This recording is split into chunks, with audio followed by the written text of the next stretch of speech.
Salam əziz izləyicilər, mən uzman fizioterapevt Əziz Dərvişov.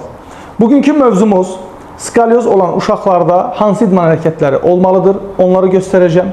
Skalyoz C şəklində skalyozu olan uşaqlarda bu göstərdiyimiz hərəkətləri mütləq şəkildə icra edin. Skalyoz hərəkətlərini icra etdikdən sonra rəy bölməsində öz fikrinizi qeyd edin.